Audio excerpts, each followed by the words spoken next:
तर काँग्रेसचे नेते विश्वजित कदम संध्याकाळपर्यंत आपली भूमिका जाहीर करणार आहेत। प्रसिद्धी पत्रकाद्वारे विश्वजित कदम आपली भूमिका जाहीर करणार आहेत।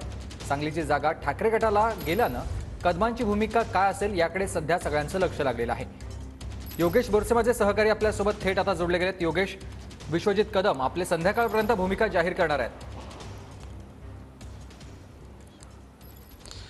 सुमित, गेल्या काही दिवसांपासून सांगलीच्या जागेवरून महाविकास आघाडीमध्ये तिढा पाहायला मिळत होता। आज महाविकास आघाडीने जी पत्रकार परिषद घेतली, या पत्रकार परिषदेच्या माध्यमातून सांगलीची जागा ही ठाकरे गटाला देण्यात आलेली आहे। मात्र विश्वजित कदम जे काँग्रेसचे नेते आहेत ते सांगलीची जागेवरती कायम दावा करत होते। मात्र आता ठाकरे गटाला ही जागा गेल्यानंतर विश्वजित कदम यांची भूमिका नेमकी काय असेल या संदर्भात मात्र अजूनही संभ्रम आहे। विश्वजित कदम यांच्याशी बोलल्यानंतर आज संध्याकाळपर्यंत विश्वजित कदम आपली अधिकृतपणे भूमिका ही मांडणार आहेत।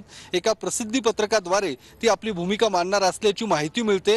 विश्वजित कदम सध्या पुण्यातच असल्याची माहिती मिळते। मात्र त्यांची भूमिका नेमकी काय असणार आहे हे अद्यापपर्यंत स्पष्ट होऊ शकलेलं नाहीये। मात्र ज्यावेळी महाविकास आघाडीने ही जागा ठाकरे गटाला देण्याचं जाहीर केलं, त्यानंतर मात्र काँग्रेसच्या पदाधिकाऱ्यांमध्ये नाराजी पाहायला मिळते। कारण गेल्या काही दिवसांपासून विश्वजित कदम यांनी दिल्लीत जाऊन पक्षातल्या वरिष्ठ नेत्यांच्या भेटीगाठी घेतल्या होत्या आणि त्यावेळी विश्वास व्यक्त केला होता की सांगलीची जागा ही काँग्रेसलाच मिळणार। मात्र आता ही ठाकरे गटाला गेल्यामुळे ठाकरे गटाला ही जागा गेलेली आहे, त्यामुळे आता विश्वजित कदम नेमकी काय भूमिका घेणार हे पाहणं महत्त्वाचं असेल। धन्यवाद तुम्ही दिलेल्या सविस्तर माहितीसाठी।